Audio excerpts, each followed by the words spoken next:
Hello everyone, कैसे हैं आप सभी लोग? ठीक हैं। चलिए आज से हम आरपीएससी फर्स्ट ग्रेड के लेक्चर्स को स्टार्ट करेंगे और ये हमारा पहला लेक्चर है।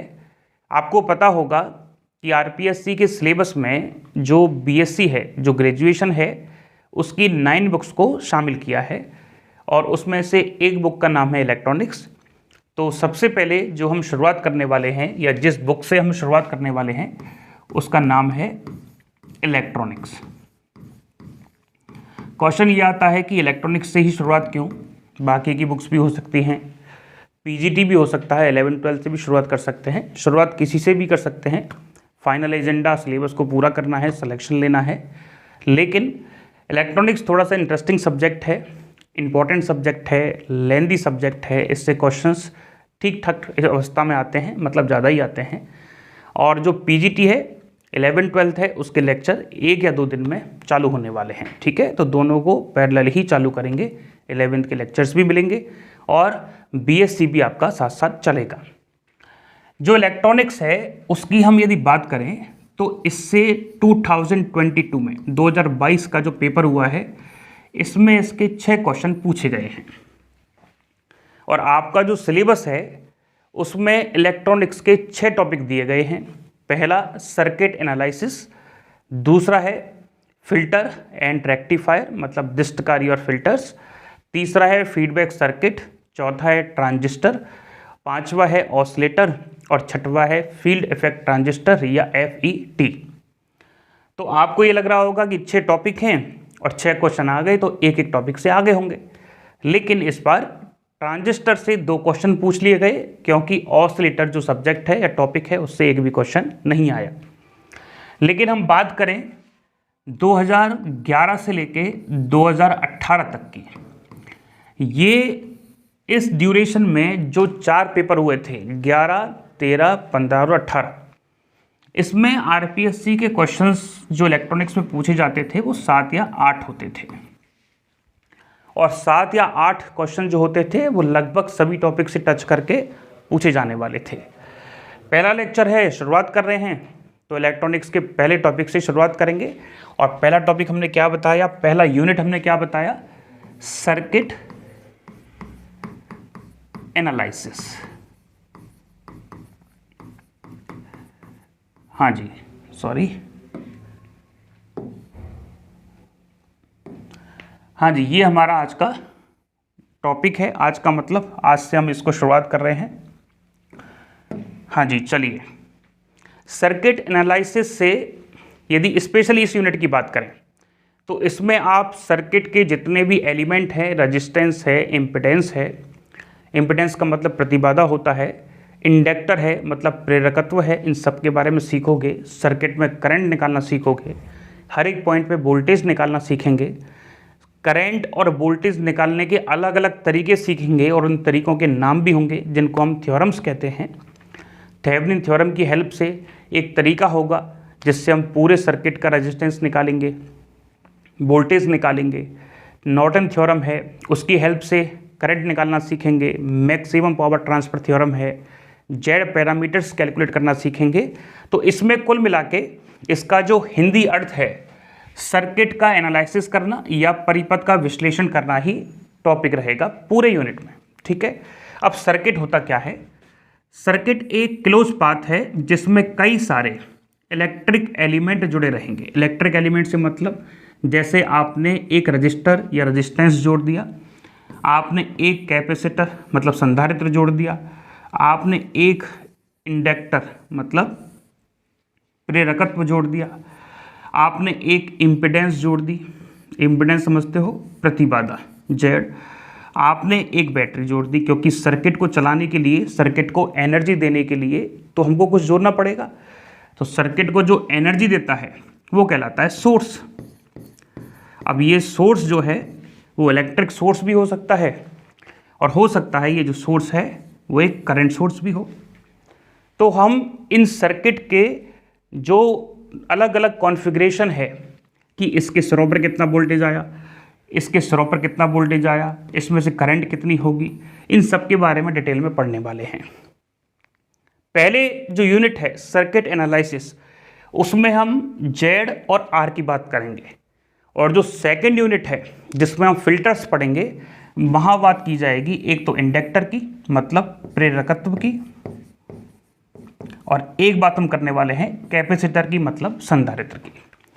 तो हमको ऐसा लगता है कि इस यूनिट को स्टार्ट करने से पहले आपको ये पता होना चाहिए कि प्रतिरोध और प्रतिबाधा मतलब रेजिस्टेंस और इम्पीडेंस में क्या डिफरेंस होता है, दोनों किस बेस पे अलग हैं। कई बार आपने सुना होगा एक रेजिस्टेंस होता है, एक रिएक्टेंस होता है प्रतिघात, और एक होती है प्रतिबाधा। इनमें क्या डिफरेंस है?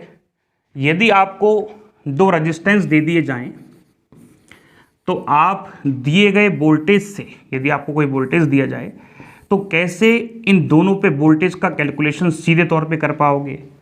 क्या इसका एक्चुअल मेथड है? प्रॉपर जो ट्रेडिशनल मेथड है वो तो सबको आता होगा, नहीं भी आता है तो हम किरचॉफ की जो लॉज हैं वो सिखाने वाले हैं, लेकिन वो अगले लेक्चर में होगा। आज हम ये समझेंगे कि बेसिकली इनमें डिफरेंस क्या है, कैसे ये एल और सी फिल्टर्स की तरह काम करते हैं। जो सबसे पहला टॉपिक होता है सोर्स, ये होता क्या है, कितने प्रकार का होता है, जो इसके क्वेश्चंस भी एग्जाम पेपर में पूछे जाते हैं। ये जो टॉपिक है सोर्स, ये काफ़ी इंपॉर्टेंट है। ठीक है, चलिए तो शुरुआत करते हैं। हम समझते हैं कि रिएक्टेंस, रेजिस्टेंस और इम्पीडेंस में क्या डिफरेंस होता है। तो आपने तीन वर्ड सुने हैं, एक है रेजिस्टेंस, दूसरा होता है रिएक्टेंस। इसका मतलब हिंदी में क्या कहते हैं इसको कहते हैं प्रतिघात। ठीक है, और पहले वाले को तो आप जानते होंगे, वो तो प्रतिरोध कहलाता है। एक होता है इम्पीडेंस। ये तीनों ही वर्ड हम पहली यूनिट में सबसे ज़्यादा इस्तेमाल करेंगे, इसलिए इनको समझना बहुत ज़रूरी है। इसको क्या कहते हैं? प्रतिबाधा। देखो, रेजिस्टेंस, रिएक्टेंस या इम्पीडेंस तीनों ही करंट के मार्ग में या रास्ते में आने वाली डिफ़िकल्टी हैं। बचपन में हम एक डेफिनेशन पढ़ते थे कि धारा के मान में आने वाली रुकावट, तो तीनों ही रुकावट हैं, लेकिन तीनों का धारा के मान में जो प्रॉब्लम क्रिएट करने का तरीका है, धारा को कम करने का तरीका है, वो अलग अलग है। कैसे? पहले हम देखते हैं कि रिएक्टेंस वर्ड कब इस्तेमाल करते हैं, रेजिस्टेंस कब करते हैं। ये है रेजिस्टेंस, ठीक है, आर, ये लगा होगा तब आप कहोगे कि सर्किट में रेजिस्टेंस जुड़ा हुआ है। आपके सर्किट में यदि केवल कैपेसिटर जुड़ा है तो क्या कहोगे कि रिएक्टेंस लगा है। कैपेसिटर के साथ कैपेसिटर के अलावा यदि इंडक्टर लगा है, हम वापस बना देते हैं इस डायग्राम को, अच्छा नहीं है। हाँ जी, या तो आपके सर्किट में कैपेसिटर लगा हो या आपके सर्किट में इंडक्टर लगा हो या आपके सर्किट में दोनों ही लगे हों, तो भी क्या कहलाएगा? रिएक्टेंस। क्यों कहलाएगा वो समझेंगे। इम्पीडेंस कब कहलाएगा? जब आपके सर्किट में रेजिस्टेंस के साथ या तो आप लगा दोगे कैपेसिटर या रेजिस्टेंस के साथ आप लगा दोगे इंडक्टर या फिर रेजिस्टेंस के साथ आप तीनों को लगा दीजिए, तो भी क्या कहलाएगा? इम्पीडेंस। बात आया समझ में कि नहीं आया? सर्किट में केवल आर जुड़ा होगा तो रजिस्टर, या तो केवल कैपेसिटर जुड़ा हो या प्रेरकत्व जुड़ा हो या प्रेरकत्व और कैपेसिटर दोनों जुड़े हों, तो क्या कहलाएगा? रिएक्टेंस। और ये क्या कहलाएगा? इम्पीडेंस या प्रतिबाधा, जब इसमें रेजिस्टेंस का होना कंपलसरी है। ऐसा क्यों जरूरी है सर? देखो, हमने बताया तीनों ही करंट के मार्ग में रुकावट पैदा करती हैं, लेकिन हमारा जो रजिस्टर है आर, ये होता है कांस्टेंट। क्या होता है? कांस्टेंट। कैसे? B बराबर क्या होता है? I इंटू आर, और R बराबर क्या होता है? V upon I. तो B के साथ जो I है वो इक्वली चेंज होता है, तो R हमेशा कैसा रहता है? कांस्टेंट। आपने इसका ग्राफ भी ऑब्जर्व किया होगा। यदि अब इसका ग्राफ देखें तो हमको सीधी लाइन प्राप्त होती है। ठीक है, बात करते हैं रिएक्टेंस की। यदि स्पेशली कैपेसिटर की बात की जाए, यदि हम बात करते हैं, वापस से एक बार डायग्राम बना रहे हैं क्योंकि ये ज़रूरी है। यदि हम कैपेसिटर की बात करें तो इसका जो रिएक्टेंस है उसको रिप्रेजेंट करेंगे XC से, और आपने पहले पढ़ा होगा, नहीं पढ़ा है तो पढ़ाएंगे 12th क्लास में कि एक्स सी बराबर होता है 1/ओमेगा c।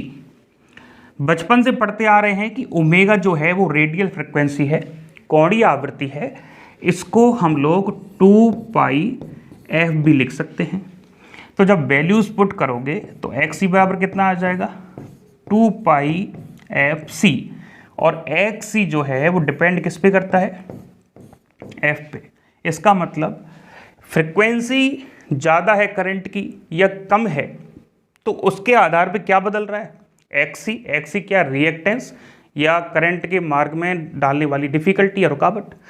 तो यहाँ जो एक्स सी है वो कैसा है, वेरिएबल है, चेंज हो रहा है। ठीक, बात करें यदि एल की, तो ये जो एल है इसके लिए हम इस्तेमाल करते हैं एक्स एल, जिसका वैल्यू होता है ओमेगा एल। ओमेगा बराबर आपने 2πf पढ़ रखा है, तो एक्स एल बराबर क्या आ जाएगा 2πfl, और यहाँ से एक्स एल प्रोपोर्शनलिटी किसके आएगी, एफ के। बात आया। तो इनके करंट में जो रुकावट है उसका शो करने का तरीका या क्रिएट करने का तरीका अलग है। ग्राफ देखोगे तो फ्रीक्वेंसी के साथ सीधी लाइन आएगी, क्योंकि जितनी फ्रीक्वेंसी बढ़ेगी उतनी इसकी एक्सएल बढ़ेगा। और यदि यहाँ ग्राफ देखोगे तो हमको क्या मिलने वाला है, फ्रीक्वेंसी के साथ ग्राफ हमको घट के मिलता है। ठीक है, बात आया समझ में। चलिए, ये है रिएक्टेंस। अब इम्पिडेंस की बात करें तो इसमें दोनों चीज़ें होती हैं, एक रिएक्टेंस वाला पार्ट भी होता है एल या सी, और इसमें रेजिस्टेंस भी होता है। ठीक है, दूसरी जो खास बात है जो इन तीनों को डिफरेंशिएट करती है वो कौन सी है, हम इसको थोड़ा सा और ऊपर कर लेते हैं। और कौन सी बात ऐसी है जो इनको डिफरेंशिएट करती है, एक बात ऐसी है कि रेजिस्टेंस जो है इसमें पावर का लॉस मैक्सिमम होता है। अब पावर किससे बनी है, एनर्जी पर यूनिट टाइम, तो पावर लॉस है तो क्या होगा, एनर्जी लॉस कैसा होता है, मैक्सिमम। ये ध्यान रखें आप। लेकिन ये एल और सी दोनों ही ऐसे हैं जिनमें एनर्जी लॉस या पावर लॉस नहीं होता। ठीक है, या इसको ऐसे लिख देते हैं, और इसमें भी क्या होता है, एनर्जी लॉस नहीं होता है। दोनों में एनर्जी का लॉस जीरो है। क्यों है, क्योंकि रेजिस्टेंस में एनर्जी का लॉस इसलिए मैक्सिमम है क्योंकि यहां इस रेजिस्टेंस में जो बहने वाली, हम इसको बताएं आपको, इस रेजिस्टेंस में जो बहने वाली करंट है और इस पे जो लगाया गया वोल्टेज है, इन दोनों में फेज कैसा रहता है, समान रहता है। हम आगे ले जाते हैं इसको, ठीक है, ये अच्छा रहेगा। हाँ जी, देखो हम बात कर रहे थे रेजिस्टेंस की। रेजिस्टेंस में पावर का लॉस क्यों मैक्सिमम होता है, क्योंकि इसमें बहने वाली जो करंट है और इसके सिरों पे जो हम वोल्टेज लेते हैं वो लिखते हैं V0 साइन ओमेगा टी, और यहाँ जो हमको करंट मिलती है वो मिलती है I0 साइन ओमेगा टी। तो बताइए दोनों में कोई फेज का डिफरेंस है, आप कहेंगे नहीं है। तो यहाँ हम जब फेजर डायग्राम बनाते हैं तो यहाँ आता है वोल्टेज और इसी डायरेक्शन में आती है करंट, तो दोनों एक ही डायरेक्शन में होने के कारण फेज कितना आएगा, 0 डिग्री। और पावर का फॉर्मूला क्या होता है, V0 I0 upon 2 cos phi। ये पावर का फॉर्मूला आपने पढ़ा होगा, 12th क्लास में आता है AC वाले चैप्टर में। यदि नहीं पढ़ा है तो वेट करना, पढ़ेंगे जरूर। ठीक है, अब cos phi की वैल्यू अभी यहाँ पुट करोगे तो कितना आ रहा है, cos 0 रखने पर 1 आएगा, तो V0 I0 अपॉन 2, और cos phi की मैक्सिमम वैल्यू कितनी है, 1 है, क्योंकि 0 रखने पे आई है। तो ये लॉस जो है वो कैसा है, मैक्सिमम है।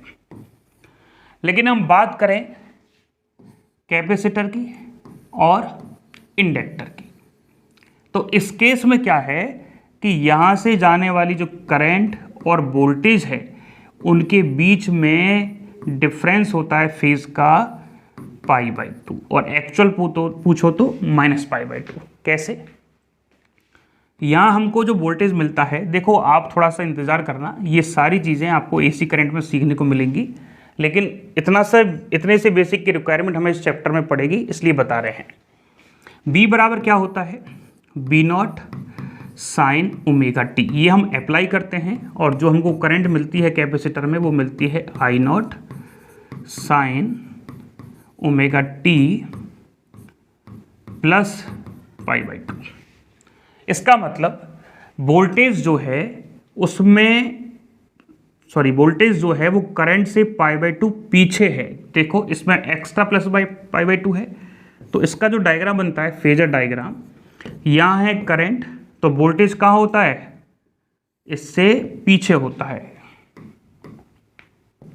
करंट से कितना पीछे, पाई बाई टू। डायग्राम देखिएगा, डायग्राम क्या बता रहा है, डायग्राम कह रहा है कि सर करंट है पाई बाई टू आगे है किससे, वोल्टेज से, या वोल्टेज करंट से पाई बाई टू पीछे है, तो हमने वोल्टेज क्या कर दिया, पीछे की तरफ बना दिया, तो कितना मिला है, पाई बाई टू। अब जरा कोई पावर का फॉर्मूला लगाइए, P बराबर V naught I naught upon two, और यहाँ क्या लिखोगे, कॉस पाई बाई टू या 90, तो आंसर कितना आएगा, 0। इसका मतलब कैपेसिटर में कोई भी पावर का लॉस नहीं होता।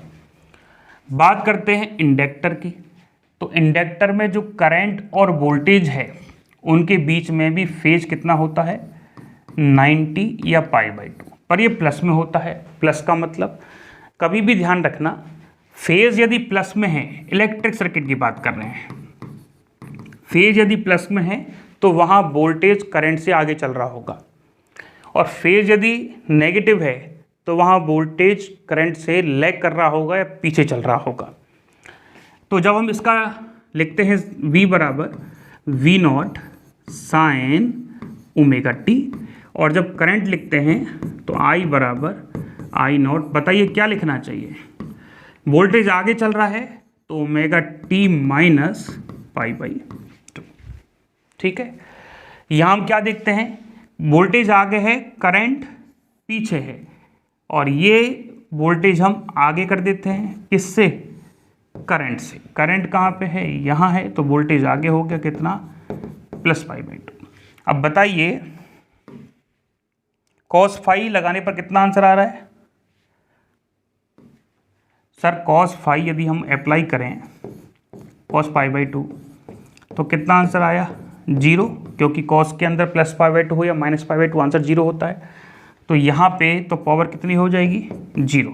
इसका मतलब ध्यान रखना, इंडक्टर कैपेसिटर में कोई भी पावर का लॉस नहीं होता, और जो हमारा रजिस्टर है इसमें पावर लॉस मैक्सिमम होता है, ये ध्यान रखना। ठीक है, चलिए और भी बातें सीखते हैं।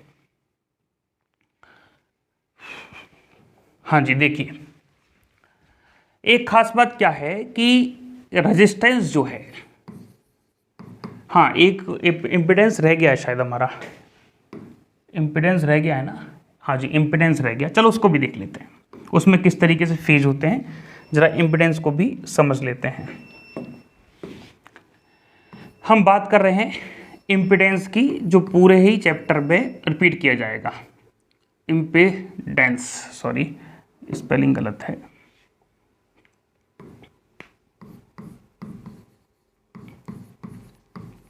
हाँ जी, ये जो इम्पिडेंस है जिसको अपन प्रतिबाधा कहते हैं, हमने क्या कहा कि एक रजिस्टर के साथ या तो कैपेसिटर या इंडक्टर, जो भी आपको पहले पसंद हो वो लगा सकते हो, और हमने ये अप्लाई कर दिया। ठीक है, और इसको हमने जोड़ दिया एक बैटरी के साथ।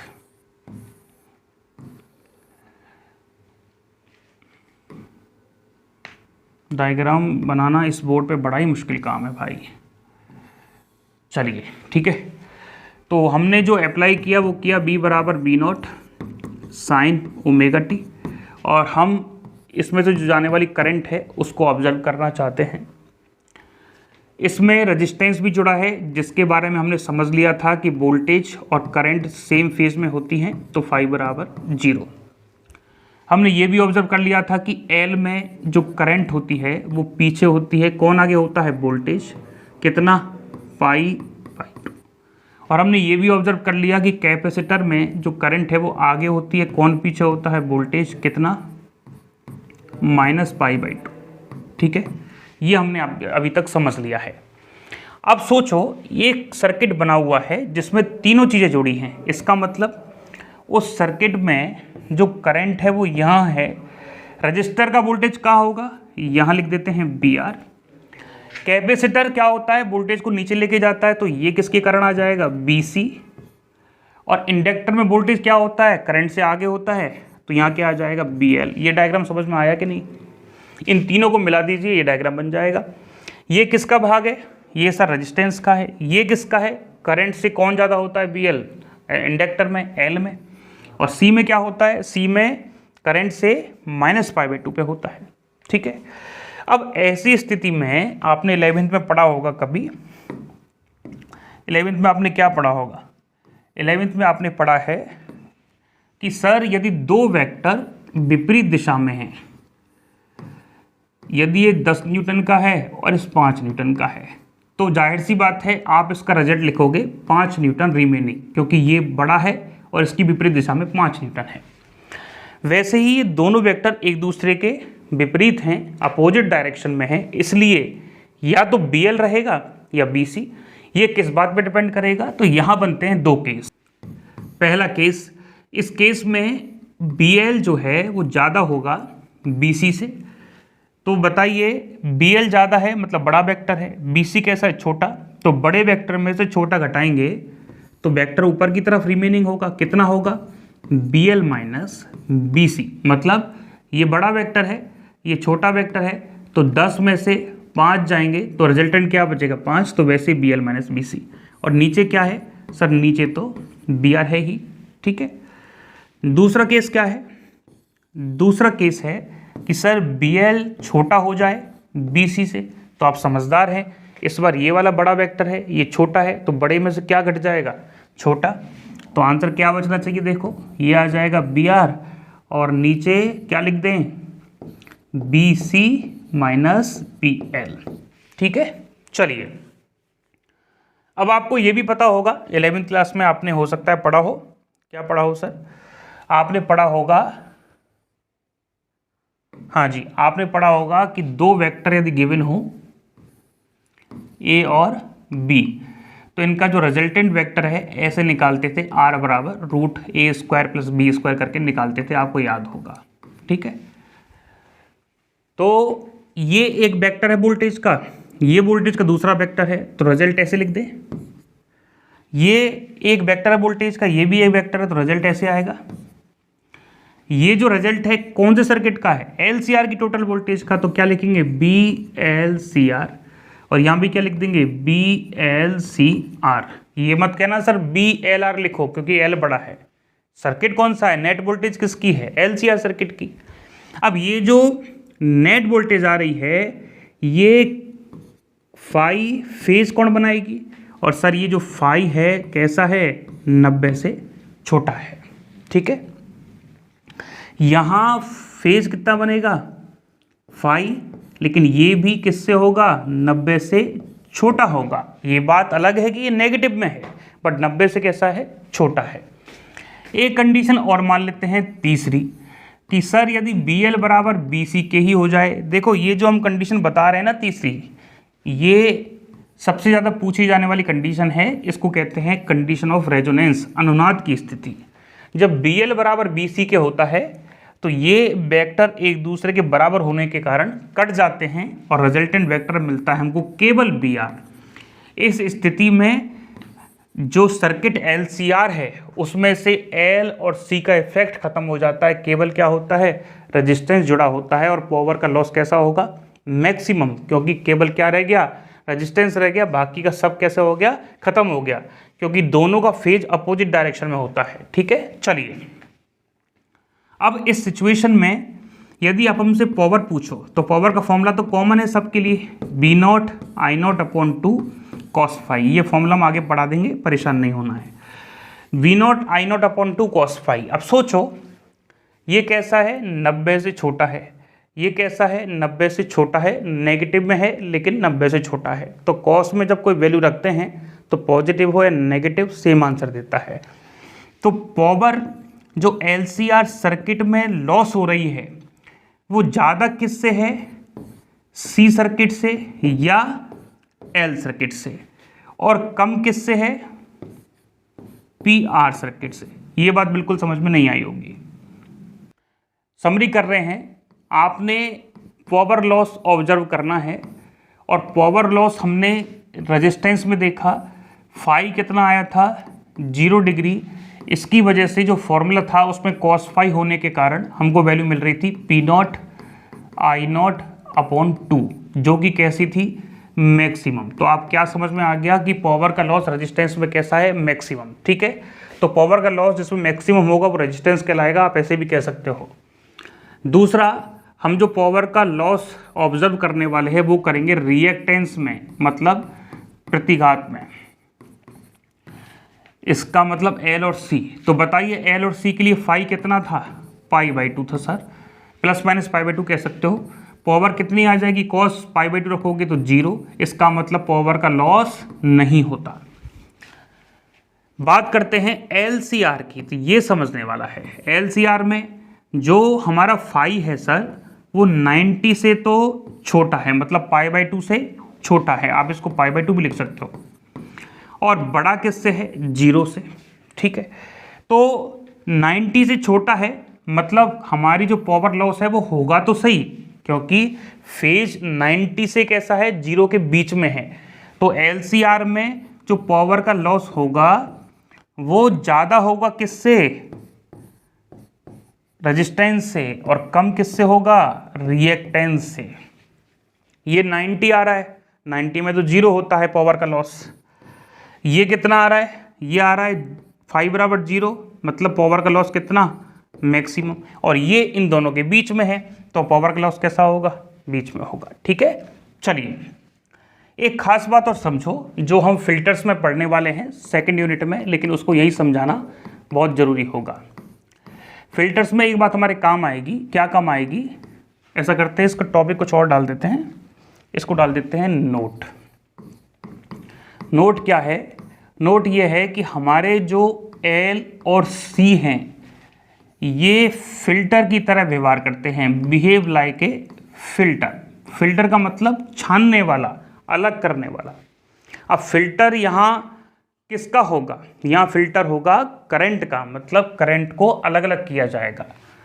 हमारे पास दुनिया में 2 तरह की करंट अभी मिल रही है, एक को हम समझने के हिसाब से कह देते हैं डीसी और दूसरे को कहते हैं एसी। आपको बेसिक इन्फॉर्मेशन होगी, डीसी का मतलब डायरेक्ट करंट है, और इसमें सबसे अच्छी डेफिनेशन ये है कि करंट का जो मैग्नीट्यूड है वो टाइम के साथ नहीं बदलना चाहिए, और यदि मैग्नीट्यूड नहीं बदलेगा तो फ्रिक्वेंसी को 0 मान लिया जाएगा। फ्रिक्वेंसी क्या है, 1 सेकंड में जाने वाले, निकलने वाले या होने वाले चक्करों की संख्या, तो चक्कर तो है ही नहीं, कांस्टेंट है। बात करें एसी की, तो एसी जो है उसकी पहचान किससे है, उसकी पहचान है सर चेंज होने से, मैग्नीट्यूड चेंज होना चाहिए। ठीक है, ये करंट है और ये टाइम है। तो एसी एक ऐसी करंट है जिसमें धारा या करंट का मैग्नीट्यूड भी चेंज हो और डायरेक्शन भी चेंज हो, तो ये चेंज हो रही है। यहाँ फ्रिक्वेंसी की वैल्यू जो होती है वो फाइनाइट होती है, हो सकता है 50 हर्ट्ज हो, जैसे भारत में 50 हर्ट्ज आती है, और यदि अपन यूएसए की बात करें तो वहाँ 60 हर्ट्ज के आसपास आती है। ठीक है, अब इससे फिल्टर का क्या लेना देना है। यदि हम बात करें, ध्यान से समझना जो हम वो कहने वाले हैं, हम कहने वाले हैं कि यदि आपके पास कैपेसिटर है C, तो इसका रिएक्टेंस बताओ सर, 1/2πfC। आप बताइए कि फ्रिक्वेंसी डीसी की कितनी होती है, 0। तो यदि इसमें से डीसी करंट जा रही है, कौन सी जा रही है, डीसी, किसमें से, कैपेसिटर में से, तो आप इसका रिएक्टेंस कैसे निकालोगे, 1/2π 0 गुणा सी, क्योंकि फ्रिक्वेंसी तो 0 है। आंसर कितना आएगा, इनफाइनाइट। अब सोचो करंट के मान में आने वाली जो रुकावट है, डिफ़िकल्टी है, प्रॉब्लम है, वो इनफाइनाइट हो गई, तो इसका मतलब करंट कितनी हो जाएगी, 0। तो ये किसको फिल्टर करता है, डीसी करंट को। इसमें से यदि डीसी करंट जाएगी तो ये करंट को रोक लेगा, आगे नहीं जाने देगा, तो फिल्टर कौन हो गए, डीसी। तो क्या लिखेंगे, हिंदी में भी लिख सकते हो, इंग्लिश में भी लिख सकते हो कि कैपेसिटर जो है कैपेसिटर डीसी करंट को फिल्टर करता है। ठीक है, आप लिख सकते हो इस बात को, आपको याद रहेगी। मतलब डीसी को नहीं जाने देता, तो क्या सर एसी को जाने देगा? चेक कर लेते हैं, सब आपके सामने है सर। बात करते हैं कैपेसिटर की। यदि इसमें से एसी करंट जा रही है तो इसकी फ्रिक्वेंसी कितनी बताई थी? करीबन 50 हर्ट्ज के आसपास होती है। तो यदि अब इसका एक्सी निकालोगे तो 1/2 यहाँ 50 रख देंगे और यहाँ सी की वैल्यू रख देंगे, तो हमारा जो आंसर है वो कुछ ना कुछ फाइनाइट वैल्यू में आ जाएगा। इसका मतलब करंट की वैल्यू भी कैसी आएगी? फाइनाइट है, मतलब फ्लो होगा। तो बात आया, हमारा कैपेसिटर कभी भी डीसी करंट को फ्लो नहीं करेगा। ये आपको हम जब पढ़ाएंगे तो एक पढ़ाएंगे शंट कैपेसिटर फिल्टर। ठीक है, तो पार्श्व संधारित्र फिल्टर आता है, टॉपिक है, काफ़ी अच्छा टॉपिक है। तो वहाँ हम रेक्टिफायर में केवल कैपेसिटर ही जोड़ देते हैं, क्योंकि रेक्टिफायर मतलब डिस्टकारी है, डिस्टकारी का मतलब डिस्ट करंट हमको चाहिए। ठीक है, तो इस वजह से उसमें हम क्या करते हैं? कैपेसिटर जोड़ते हैं जो पल्सेटिंग करंट को फिल्टर करता है। चलिए बात करेंगे डिटेल में जब ये आएगा। यदि सर्किट में इंडक्टर जुड़ा है और आने वाली करंट डीसी है, ठीक है, तो यदि डीसी करंट आ रही है तो इस केस में आपको पता है डीसी करंट की क्वालिटी क्या है? फ्रीक्वेंसी का 0 होना। और एक्सएल जो होता है रिएक्टेंस इंडक्टर का, सॉरी ये एक्सएल है ना, हमने एक्सी लिख दिया है गलती से, चलो ये क्या है? एक्सएल है। तो एक्सएल बराबर क्या होता है सर? ओमेगा एल, और आपने पढ़ाया था 2πfl। फ्रीक्वेंसी 0 लिखो। तो हम बात कर रहे हैं एक्सी, हाँ जी, एक्सएल किसके लिए? डीसी के लिए। तो क्या लिखोगे? 2π0 गुणा एल। आंसर कितना आया? 0। इसका मतलब डीसी करंट के लिए जो इंडक्टर है वो कितना रिएक्टेंस देता है? 0। अब सोचो किसी के लिए 0 रिएक्टेंस हो या 0 प्रतिरोध हो या रुकावट हो ही नहीं, तो करंट तो आसानी से फ्लो करेगा। इसका मतलब ये डीसी को आसानी से फ्लो होने देता है, जबकि कैपेसिटर क्या करता है? उसको रोक देता है। तो चलिए हम समझते हैं अब किसको? एसी करंट के लिए। अब यदि हमारे पास एक इंडक्टर है और इसमें से एसी करंट जा रहा है, इसकी फ्रिक्वेंसी अब जो भी है फाइनाइट के आसपास आएगी, तो हम क्या देखेंगे कि ये जो एसी है इसके लिए एक्सएल वो कितना आ जाएगा? 2π, एफ की जगह 50 लिखोगे और यहाँ आ जाएगा एल का वैल्यू। तो कुल मिला के ये वैल्यू क्या होगा? फाइनाइट में होगा। इसका मतलब एसी की फ्रिक्वेंसी बढ़ती जाएगी तो एक्सएल की वैल्यू भी बढ़ती जाएगी। तो एसी करंट के लिए ये रुकावट पैदा करता है, जबकि डीसी करंट को आसानी से जाने देता है। और हम बात करें कैपेसिटर की, तो ये डीसी को आसानी से, सॉरी डीसी को रोक लेता है, एसी को जाने देता है। ठीक है, तो दोनों किसकी तरह व्यवहार करते हैं? फिल्टर की तरह। अब हम आगे जो टॉपिक स्टार्ट कर रहे हैं जो काफ़ी इंपॉर्टेंट है, आगे आपकी बहुत हेल्प करने वाला है, ध्यान से समझना, ये आपका बेसिक है। हमने बताया था एक रेजिस्टेंस, एक इंडक्टेंस और एक बताया था कैपेसिटेंस। आप सोचते होंगे कभी सर आप इंडक्टर बोलते हो प्रेरकत्व, कभी आप बोलते हो कैपेसिटर, कभी बोलते हो कैपेसिटेंस। डिफरेंस क्या है? रेजिस्टेंस हो, इंडक्टेंस हो या रेजिस्टेंस हो या कैपेसिटेंस हो, ये सारे होते हैं प्रॉपर्टी जो करंट को रोकने का काम करती हैं। लेकिन जब आप इस L को सर्किट में लगा दोगे, R को सर्किट में लगा दोगे, तो वो हो जाएगा रजिस्टर, इंडक्टर और कैपेसिटर। ठीक है, ध्यान रखना।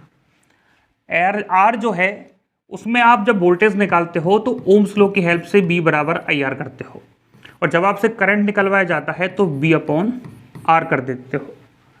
यदि हम L के लिए पूछें तो आप क्या करोगे? सर एक फॉर्मूला पड़ा है B और कई जगह इसको E लिखा हुआ मिलता है, तो LdI/dt। ठीक है, यहाँ माइनस जो है वो लेंज लॉ से आता है जो 12th क्लास के EMI वाले चैप्टर में है, लेकिन इतनी बेसिक रिक्वायरमेंट यहाँ जरूरी है तो इतना बता रहे हैं, डिटेल में बाद में बात करेंगे। तो यहाँ जो E है या B है, हम आमतौर पे इसको B इस्तेमाल करेंगे। जो वोल्टेज है वो क्या लिखेंगे? LdI/dt। माइनस नहीं लगाएंगे क्योंकि हमको मैग्नीट्यूड की आवश्यकता पड़ेगी, परिमाण की आवश्यकता पड़ेगी।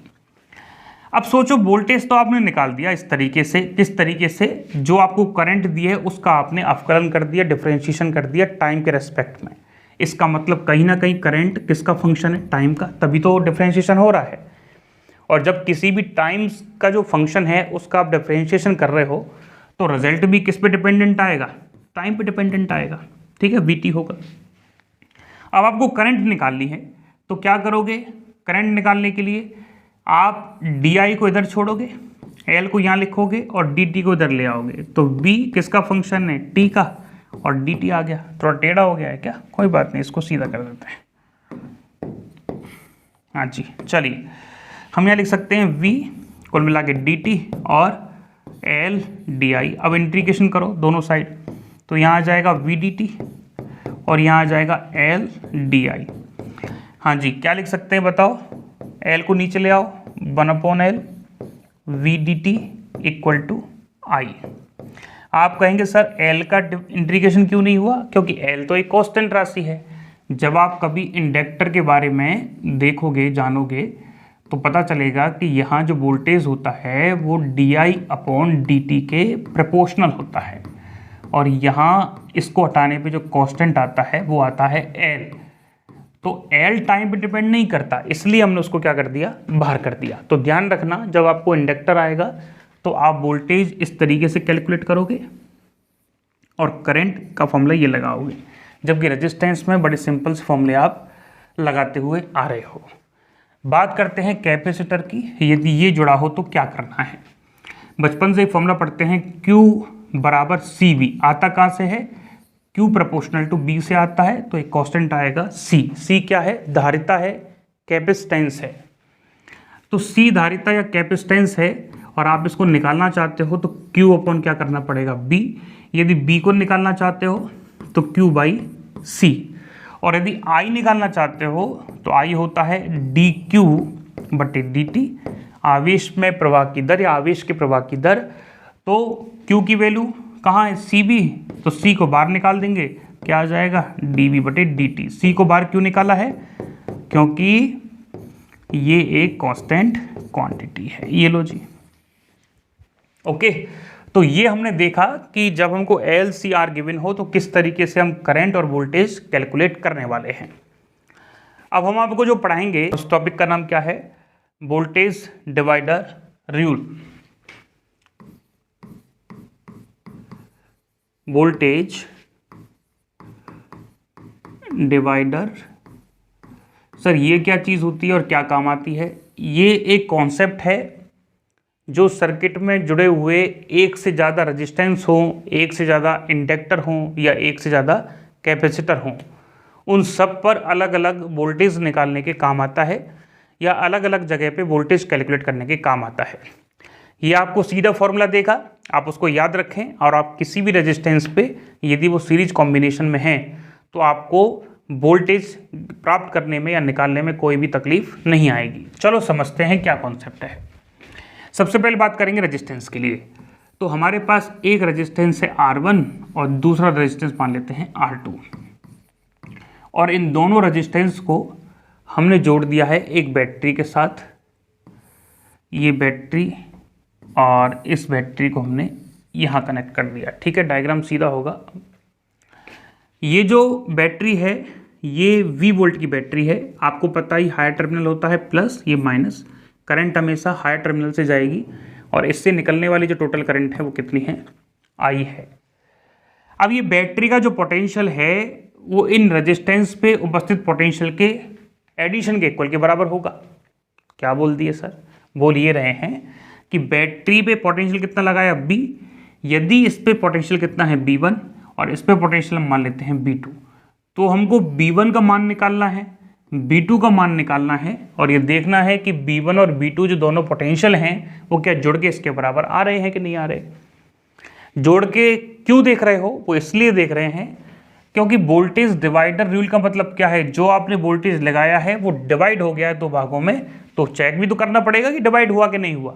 वोल्टेज क्या है बेसिकली, वोल्टेज बेसिकली एनर्जी है, और एनर्जी के में हमेशा कंजर्वेशन का रूल लगता है।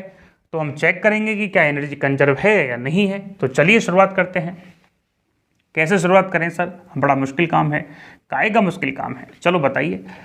यदि हम देखें तो टोटल करंट कितनी है I, और ओम्स का लॉ कहता है कि टोटल करंट निकालना चाहते हो तो B के नीचे टोटल रेजिस्टेंस का भाग लगा दो। अब रेजिस्टेंस दोनों किस में है, सीरीज कॉम्बिनेशन में।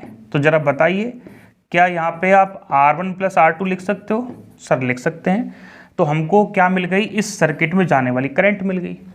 और आपको पता होगा कि सीरीज में जो करंट जाती है वो सबके लिए कैसी होती है, बराबर, या कह सकते हैं करंट सीरीज में इक्वल जाती है, कहीं भी कम ज़्यादा नहीं होती। सीरीज में रेजिस्टेंस के सिरों पर वोल्टेज अलग अलग होगा, लेकिन करंट कैसी होगी, हमेशा बराबर, ये ध्यान रखना। यदि पैरेलल कॉम्बिनेशन है, क्या है, पैरेलल कॉम्बिनेशन, तो इस स्थिति में जो जाने वाली करंट है वो अलग अलग रेजिस्टेंस में अलग अलग होगी, लेकिन यहाँ भी पोटेंशियल भी होगा, यहाँ भी होगा। समांतर क्रम में जुड़े हुए दोनों रेजिस्टेंस पर पोटेंशियल हमेशा बराबर होगा और करंट अलग अलग होगी। लेकिन यदि हम श्रेणी क्रम की बात करें, सीरीज की बात करें, तो सीरीज में जुड़े हुए सभी रेजिस्टेंस पे करंट की वैल्यू कैसी रहेगी, I, यहाँ भी I करंट रहेगी, यहाँ भी I रहेगी, लेकिन वोल्टेज की वैल्यू कैसी होगी, अलग अलग। ठीक है, इसको हटा देते हैं, ये हमारे किसी काम का नहीं है। चलिए साहब, तो हमको इस पूरे सर्किट में हर एक एलिमेंट में से जाने वाली करंट मिल गई, I = B/R1 + R2।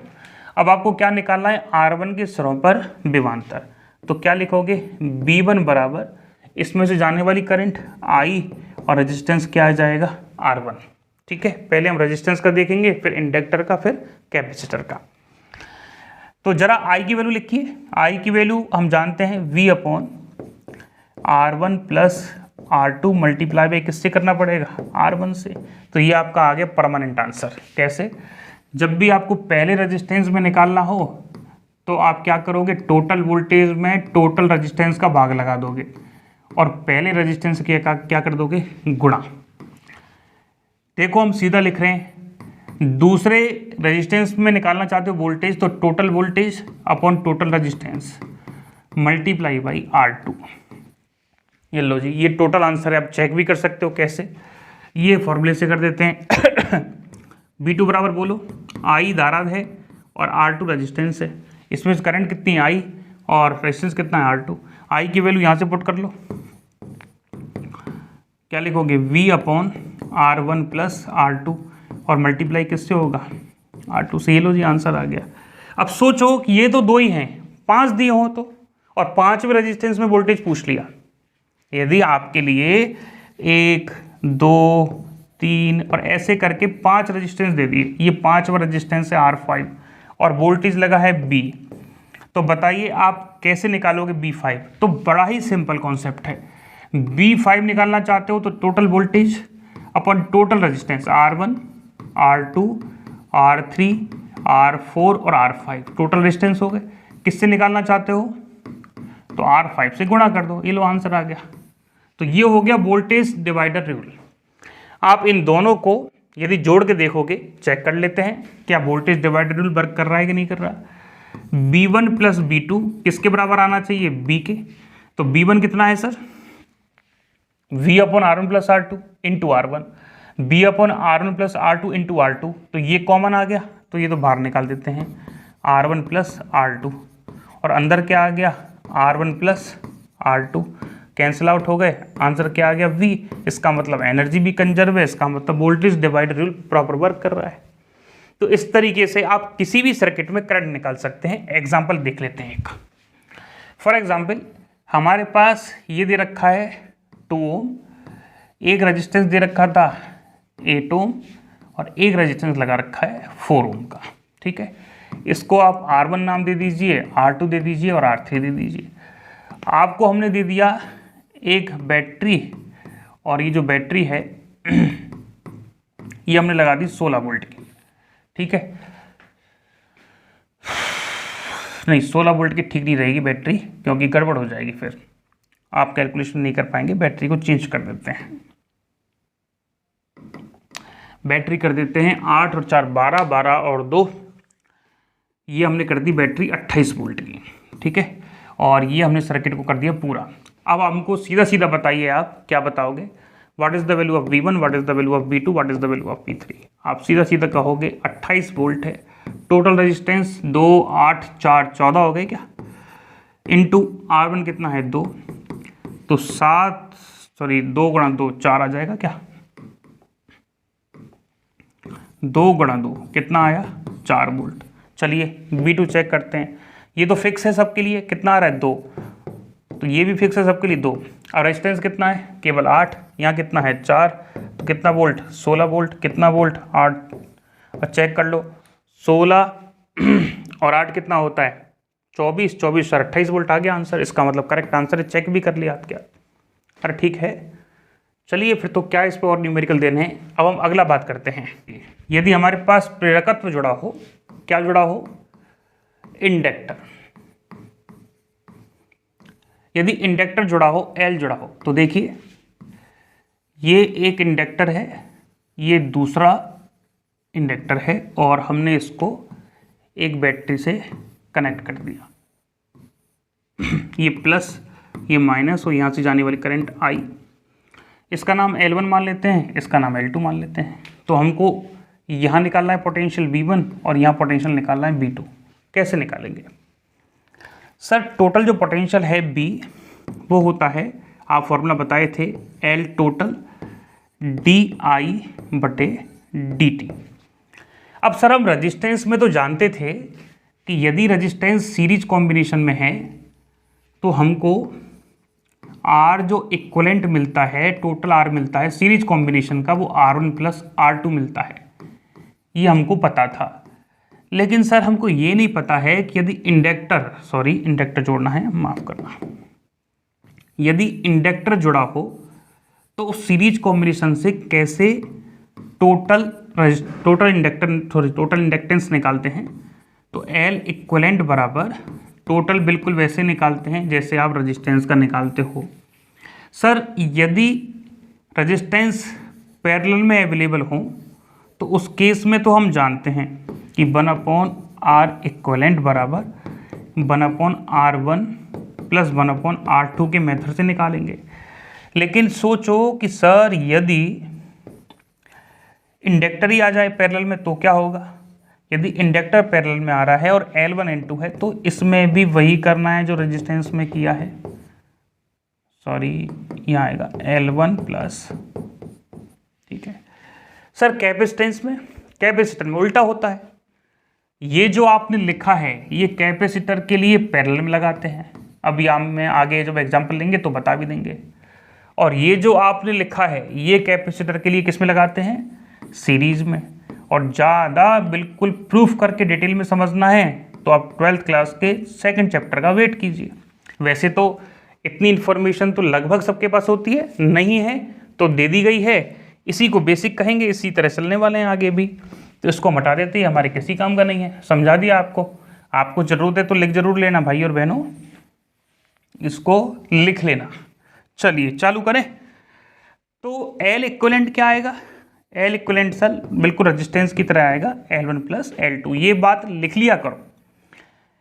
अच्छे नोट्स कौन से होते हैं जिसमें मन की बातें जो हमने स्पेशली अलग से समझी हैं वो लिखी जाती हैं। जैसे आप कभी हमारे नोट्स देखोगे, जब हम पहले पढ़ते थे हमारे ज़माने में, तो ऊपर जो मार्जिन होता था वहाँ लिख देते थे कि L जो है वो R की तरह होता है, मतलब जिस तरीके से R श्रेणी और सीरीज़ में या पैरेलल और समांतर में चेंज होगा वैसे ही L चेंज होगा। तो ये क्या हो गया, ये एक हिंट हो गया जो हमको हमेशा ये बात याद दिलाता है कि L और R एक जैसे बिहेव करेंगे, ठीक है। तो ऐसे ही कोई भी चीज़ आपको ऐसी लगे कि जो आपने नहीं सीखी है, इंपॉर्टेंट है, तो आप उसको कहीं ना कहीं गोला बना के कहीं ना कहीं उसको लिख दें, ठीक है, जो आपके लिए इन फ्यूचर में बहुत हेल्पफुल हो सकता है।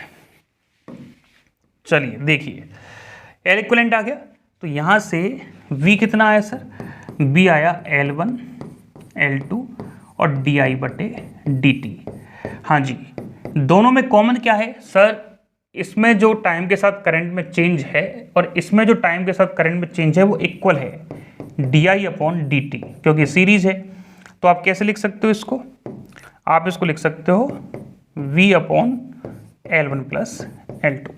बहुत आसान है, अभी तो हम थोड़ा ड्राइव करके बता रहे हैं इसलिए मुश्किल लग रहा है, बाकी का तो कुछ है ही नहीं इसमें।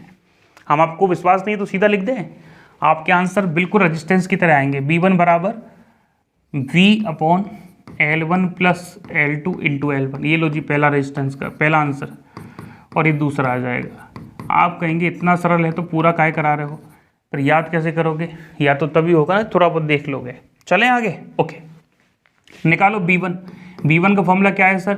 पहला इंडक्टेंस और di/dt, ये तो कॉमन है, तो L1 मल्टीप्लाई किससे करना पड़ेगा? B upon L1 plus L2 से। ये लो जी आंसर आ गए, ये लो याद कर लेना हमेशा के लिए, ठीक है। बिल्कुल रेजिस्टेंस की तरह होता। B2 सीधा सीधा लिख लो, क्यों मेहनत करवा रहे हो भाई हो। ये लो जी आंसर आ गया। कोई परेशानी? कोई परेशानी नहीं है। अब कितना भी रेजिस्टेंस आ जाए आप सीधा सीधा कर सकते हो। कैसे होते हैं एग्जाम्पल देखते हैं कि हमारे पास एक इंडक्टर, इसके साथ एक और जोड़ देते हैं और समझाने के लिए एक और जोड़ देते हैं। इन इंडक्टर्स को एक वोल्टेज से जोड़ दिया, ठीक है, और ये वोल्टेज हम मान लेते हैं 32 वोल्ट का। यहाँ हमने 2 हेनरी ले लिया या 8 हेनरी ले लिया, और यहाँ आप ले लीजिए 6 हेनरी, ठीक है। इसका नाम L1 हो जाएगा, इसका नाम L2 हो जाएगा, इसका नाम L3 हो जाएगा। तो बताइए पहले पे वोल्टेज कितना आ रहा है, दूसरे पे वोल्टेज कितना आ रहा है, तीसरे पे आ रहा है। सोचना ही नहीं है। B1 टोटल वोल्टेज बटे total equivalent inductance. Total voltage कितना? 32। सॉरी यहाँ हम थोड़ा सा ओहो, हाँ जी यहाँ थोड़ा सा गलती हो गया, क्योंकि हमको क्या लिखना है, B1 के साथ L1 का मल्टीप्लाई भी करना है, ठीक है। अब L इक्विवेलेंट कितना आएगा ज़रा बताइए। L इक्विवेलेंट का मतलब तीनों को जोड़ना है, L1 L2 और L3। हाँ जी 2 + 8 + 6 कितना हो गया? 10 और 6 16, तो 16 हेनरी आ गया टोटल। 16 हेनरी आ गया और 32 ऊपर है, 16 हेनरी नीचे है, और L1 कितना है? 2 है, तो 16 दूना 32 गुणा 2 बराबर 4 वोल्ट। तो ये आ गया आंसर किसका? पहले का। दूसरे का तो सीधा कर दीजिए, ये कितना आ रहा है? 2, अगला कितना है? 8, तो 16 वोल्ट ये आ गया। B3 बोलो जी, 2 × 6 12 वोल्ट ये आ गया। काउंट कर लो भाई, आ जाना चाहिए 12 और 16 18 28 और 4 32 आ गया, ठीक है। इस तरीके से कोई भी पूछ ले आपसे, B5 पूछ ले तो क्या करोगे? टोटल वोल्टेज अपॉन इक्विवेलेंट और मल्टीप्लाई बाई L5। ये हमने बता दिया आपको पोटेंशियल डिवाइडर रूल। किसके लिए रह गया है अब? कैपेसिटेंस के लिए। तो चलिए उसके लिए भी समझ लेते हैं। तो फॉर कैपेसिटर C के लिए, यदि हमारे पास एक कैपेसिटर लगा है, उसके साथ एक और कैपेसिटर लगा है, इसके साथ हमने एक बैटरी लगा दी, इसका नाम C1 है, इसका नाम C2 है, ये वोल्टेज B है, ये प्लस है, ये माइनस है। हमको इसके सिरों पे वोल्टेज V1 और V2 निकालना है। आपको पता है कि जब सीरीज में कैपेसिटर जुड़े होते हैं तो इन पे आवेश जो है वो कैसा रहेगा? कांस्टेंट। ध्यान रखना कैपेसिटर पे क्या कांस्टेंट रहता है? आवेश। करंट की तरह ही है भाई, करंट भी तो आवेश ही है, तो आवेश कांस्टेंट रहेगा सीरीज में। फॉर्मूला क्या है? B बराबर Q/C, या Q बराबर क्या होता है? CV। तो B निकालना है तो Q/C, लेकिन C कौन सा? इक्विवेलेंट। तो सीरीज कॉम्बिनेशन में जब C जुड़े होते हैं तो कैसे निकालते हैं? 1/C इक्विवेलेंट बराबर 1/C1 और 1/C2। इसको ऐसे लिख सकते हैं C1 C2 C1 + C2। और जब C इक्विवेलेंट को सेपरेट करेंगे तो क्या लिखेंगे? जब C इक्विवेलेंट को सेपरेट करेंगे तो लिखेंगे C1 C2 C1 + C2। तो बताइए V कितना आ गया? सॉरी V बराबर क्या है? Q/C equivalent. तो यहाँ C इक्विवेलेंट लिख देते हैं, और यदि हमको Q निकालना है तो क्या निकालेंगे? CV, और C इक्विवेलेंट है तो बताइए C1 C2 C1 + C2 multiply by किसका? B का, ठीक है। ठीक है, चलिए चालू करें। ये आ गया Q का वैल्यू। निकालने की क्या ज़रूरत थी? इसलिए अब हमको निकालना है पहले कैपेसिटर पे वोल्टेज। फॉर्मूला क्या कहता है? फॉर्मूला कहता है B बराबर Q अपॉन C। तो आप लिख दीजिए Q अपॉन C1। क्यों? क्योंकि पहले कैपेसिटर पे Q और Q तो बराबर है और वोल्टेज कितना है V1, तो हमने लिख दिया Q upon C1। What is the value of Q? Sir Q का वैल्यू तो ये रहा C1 C2 C1 plus C2 multiply by V, और डिवाइड किसका है? 1 अपॉन C1 का। अरे सर C1 से तो C1 कट गया, बिल्कुल कट गया। तो आंसर हमेशा याद रखना बिल्कुल पहले जैसा नहीं आएगा, थोड़ा सा चेंज आएगा। पहले यहाँ C1 का मल्टीप्लाई आता था, अब किसका आएगा? C2 का।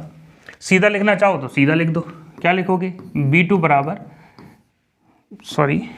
बराबर total voltage upon total capacitance multiply by, अब B2 है तो कौन सा आना चाहिए? C1। ठीक है, ये हो गया इसका आंसर। न्यूमेरिकली भी वैसे ही करना है। अब आपको एक समरी कर देते हैं। किसकी समरी हो रही है? Potential divider. आप देखो, हिंदी मीडियम का कोई स्टूडेंट हो तो बिल्कुल परेशान होने की ज़रूरत नहीं है, कोई इंग्लिश मीडियम का हो तो भी परेशान होने की ज़रूरत नहीं है। एग्ज़ाम पेपर्स में कोई एक लैंग्वेज पकड़ के जाते हैं तो बहुत मुश्किल होता है एग्ज़ाम पेपर देना। हिंदी यदि कोई आप बहुत अच्छे से पढ़ रहे हैं, प्रॉपर पढ़ रहे हैं, तो हिंदी प्रॉपर को पढ़ना, एग्ज़ाम पेपर्स में आपने देखा कई सारे क्वेश्चंस जो हैं वो हिंदी में मिसप्रिंट होते हैं लेकिन इंग्लिश में ठीक होते हैं।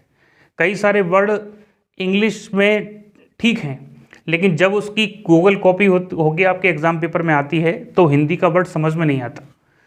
हम एग्जाम्पल हमेशा देते हैं, पिछली बार आरपीएससी में भी एग्जाम्पल दिया था। फ्लिप फ्लॉप एक वर्ड है, डिजिटल इलेक्ट्रॉनिक्स में एक शब्द आता है फ्लिप फ्लॉप, ठीक है, एक टॉपिक है। तो वो टॉपिक जब हिंदी में आता है, जब नेट का एग्जाम पेपर आप देखोगे तो नेट के एग्जाम पेपर में एक तरफ इंग्लिश में फ्लिप फ्लॉप लिखा आएगा, दूसरी तरफ लिखा आता है उल्टा पुल्टा। तो आप पूरा साल मेहनत की फ्लिप फ्लॉप के लिए और वहाँ आपने पढ़ लिया उल्टा पुल्टा तो समझ में नहीं आया। ठीक है, जैसे हमने लिखा पोटेंशियल डिवाइडर रूल, तो आप ये उम्मीद ना करें कि सर तो हिंदी लिख ही नहीं रहे हैं। आपको कॉन्सेप्ट सीखना है और कॉन्सेप्ट की कोई लैंग्वेज नहीं होती। ठीक है, आप अपने समझ में जो आ रहा है उसके बेस पे लिखते हैं। कोशिश ये कर रहे हैं कि हिंदी और इंग्लिश दोनों को कोई तकलीफ ना हो, और यदि हो रही है तो आप कमेंट बॉक्स में बता सकते हो कि सर थोड़ा बहुत चेंज कर सकते हो। बट इंग्लिश बहुत अच्छी लैंग्वेज है, क्योंकि हिंदी पढ़ाना इसलिए ज़रूरी है, टोटल इंग्लिश इसलिए नहीं पढ़ा सकते क्योंकि आप और हम जब जनरल में बोलते हैं, घर पे बात करते हैं, किसी चीज़ को समझाते हैं तो वो हिंदी में ही बेटर समझा सकते हैं। इसलिए हिंदी समझाने के लिए होती है और लिखने में तो हम दोनों इस्तेमाल करेंगे। जब कुछ लैंग्वेज लिखना होगा तो इंग्लिश और हिंदी दोनों, या हिंदी को प्रेफर कर लेंगे, जैसा आप कहेंगे वैसा कर लेंगे, कोई तकलीफ नहीं है। ठीक है, चलिए, तो लैंग्वेज के लिए आपको परेशान नहीं होना। पिछली बार भी बैच कंप्लीट रन किया है, सभी बच्चों को कोई तकलीफ नहीं आती, तो आप भी रिलैक्स रहें। ठीक है, चलिए, तो सबसे पहले हमने क्या देखा? हमने रेजिस्टेंस के लिए देखा और इसमें देखा कि B1 निकालना है, तो आप टोटल वोल्टेज लिखेंगे, R1 प्लस R2 करेंगे और मल्टीप्लाई कर देंगे R1 से। सिमिलरली आप B2 के लिए भी कर सकते हो, वो आप समझ ही गए होंगे, उसको हमको रिपीट करने की रिक्वायरमेंट नहीं है। बात करते हैं इंडक्टर के लिए, L के लिए, तो यहाँ पे जो B1 निकालोगे सीधा सीधा B अपॉन टोटल इंडक्टेंस जो भी आ रहा है L2 मल्टीप्लाई बाई रेजिस्टेंस की तरह L1, और B2 निकालोगे तो V upon L1 L2 multiply by L2। ठीक है, बात करते हैं कैपेसिटेंस की, तो कैपेसिटेंस में जो हम C ले रहे हैं, तीसरा पॉइंट है, इस C के लिए जो B1 निकाला जाएगा उसमें थोड़ा सा फेरबदल होता है, ये तो एज इट इज़ है, लेकिन यहाँ आ जाएगा C2। रटवा नहीं रहे हैं, रटने की कोई आवश्यकता नहीं है, आपको प्रूफ इसलिए करवाया है, चाहते तो सीधा सीधा ये लिखवा देते, पर इसको रटना बहुत मुश्किल काम है, इसलिए आपको सब समझ में आ गया होगा। तो ठीक है, हमें सुनने के लिए, समझने के लिए बहुत बहुत धन्यवाद। फिर नेक्स्ट लेक्चर में आपके साथ मुलाकात होगी। पीजीटी के लेक्चर 1-2 दिन में आने वाले हैं और आप अपनी पढ़ाई को चालू कर दीजिए। आज जो हमने पढ़ाया है, यदि आप प्रॉपर लेक्चर देखे हैं, एंड तक पहुँचे हैं, तो लास्ट में जो आपका नोट्स कॉपी आप लेके आए हैं जिस पे आप लिख रहे होंगे, उसके समरी ज़रूर लिखना कि आज के लेक्चर में खास क्या क्या पॉइंट्स थे और आपने उससे क्या सीखा, क्योंकि ये शॉर्ट नोट्स बहुत ज़रूरी हैं।